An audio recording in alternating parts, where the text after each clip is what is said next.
Indiana Jones and the Great Circle is the combination of a cinematic atmosphere, a nostalgic adventure, and truly engaging gameplay.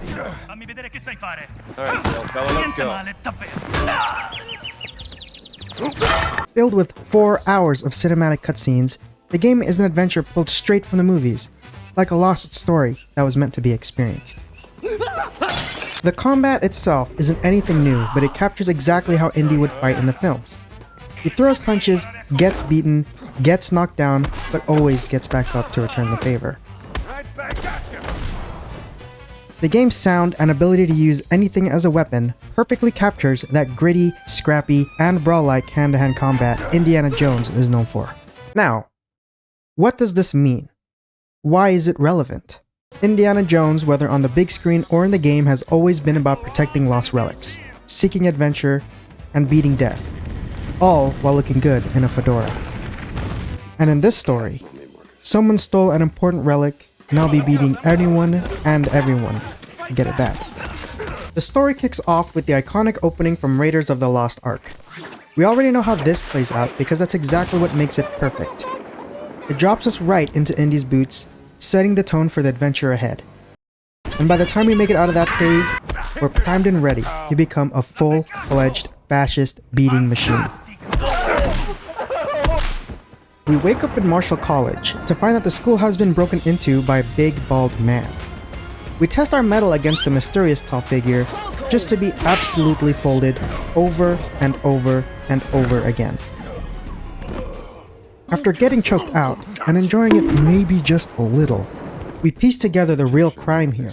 He's stolen one of my prized possessions, a cat mummy statue, and some bald brute thinks he could just jump out a window and get away with it?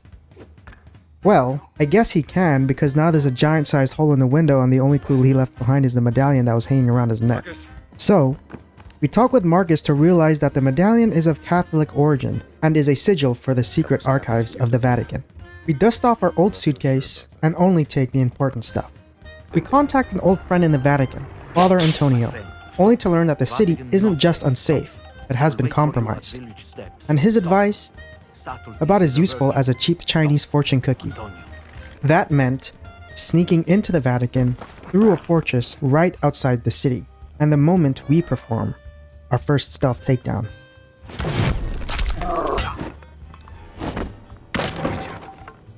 However, while I was busy role-playing as Solid Snake, I might have gotten a little too ahead of myself. I miscalculated my punch, meant to knock out the fascist, but I ended up with a face full of dick. Then, while I was enjoying a little snack break from the trauma, the black shirts found one of the bodies I violated with a crowbar.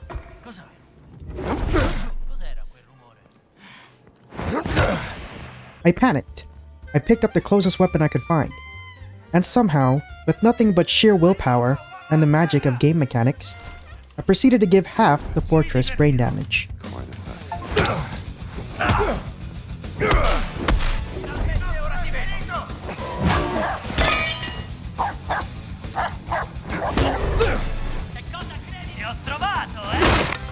But right before I was about to enter the city, a fat alcoholic fascist was the last conscious guard in my way. I threw a bottle of liquor at his head, figuring it'd knock him out, but he got a free drink instead. I whipped the drink out of his hand and beat him into sobriety, because sometimes, the only way to help an alcoholic is to give them a fist on the rocks. I finally met Daddy Antonio, and I gave him the only important thing I packed in my suitcase. The next morning, Father Antonio woke me up with something slightly insensitive. How do they play like that? Who do you mean by they? Anyway, I started talking about the sigil, and the giants were referred as fallen angels in the holy city. Naturally, I wasn't exactly winning that previous bout we had with our giant friend. Then, Father Antonio dropped something I swear was racially motivated again. Get you dressed like you belong here. I threw on my new threads, and just as I was about to head out, another priest intruded and immediately started acting racist as well. Se introducessimo individui discutibili nella sua città. But hey, I'm a tolerable guy. So I brought Father Antonio with me to a secret passage under the library. It led to nothing but a dead guy and a map showing inscriptions scattered around the city. To dig deeper, I needed more evidence, which meant finding a camera, because I didn't think it was important to pack it in my suitcase. After parkouring around the rooftops like Altair from Assassin's Creed, I ended up falling right into a restricted area and immediately got noticed. I tried to sneak away, hoping to avoid the heat, but only after getting mauled by a dog I was able to regroup and try again. I found the only guy in town willing to sell me a camera, but before anything else, I had to get profiled again first. An American. He smugly offered to sell it for 379 euros, but if only the legendary Darman had been around, he'd have known better than to judge a book by its cover. Because I had 619 euros stuffed in my ass, and I was ready to use it. I took the pictures of the murals and gave them to my slightly insensitive father. With the photos, we pieced together that a giant's tomb lay beneath the tower of Nicholas V, and if I wanted my statue back, I'd have to crawl through yet another ancient death trap to figure out where that towering bastard stashed it. Hopefully, not in his prison wallet either. After solving a holy puzzle, getting hit with a national treasure grand reveal, and a quick little jump scare to get things interesting, I finally found the Tomb of the Giants. Inside, I found my next clue, and with it, the existence of the Nephilim Order. Think less NBA draft picks and more holy warriors guarding the power of God to atone for their ancestors' sins. Just as I was piecing together the secrets of the Giants, a bulldozer came crashing through the ceiling. Turns out, the fascists were digging right above me.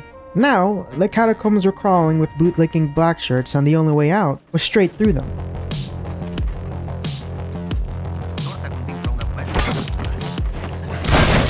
That's close enough.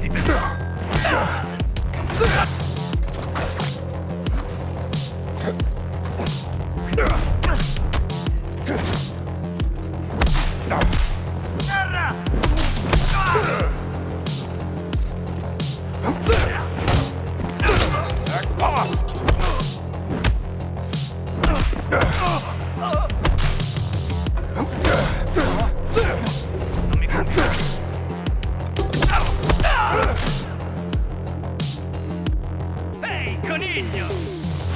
Trovato!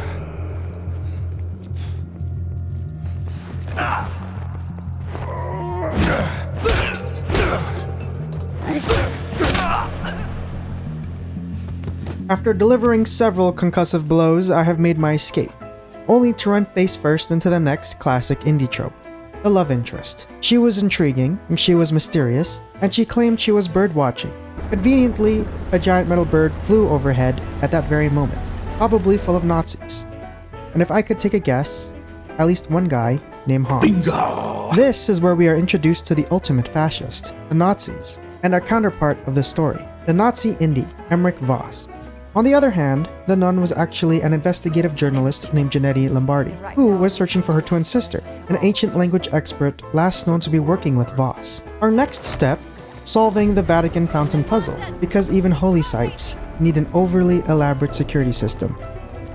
After some stone pressing, one giant circle, and some subtle foreshadowing, we unlocked yet another secret passage, which of course led to another puzzle. A massive decorated door that only someone with an NBA wingspan can open, which in this case meant big door, big keys. After nearly getting roasted alive, twice, Get away from there! I finally crafted some literally giant keys. The giant door led to a secret monastery, which led to an even more hidden library. One that, ironically, used a normal-sized key. There, I uncovered the name of our ancient basketball player, Brother Locus, along with the location of my prized cat mummy statue, the treasury of esoteric artifacts. We found the treasury and my cat mummy, but that giant found us. It was round 2 of our showdown, and I had to regain my dignity, especially with a lady present. This time, I was giving him the beating, but I was getting desperate. I got Gina to fight for me while I was trying to whip him to death. It wasn't working, and he was getting too close for comfort. So I did the most American thing I could think of. Gameplay-wise, I put a bullet in his skull. Kinetically, I knocked him out, because as you know, you gotta keep things PG. Well, I can feel a pulse. While I was busy basking in my well-earned victory over the giant, the fascists stormed in. Instead of taking anything remotely subtle, they immediately started smashing priceless historical artifacts, including my prized cat mummy statue. Now that my statue was destroyed, things got even more personal. 1. I had to figure out what the hell that stone was in my statue. 2. I needed to know where they were taking those stones. And 3. I had to figure out the best way to beat that snug Nazi bastard senseless.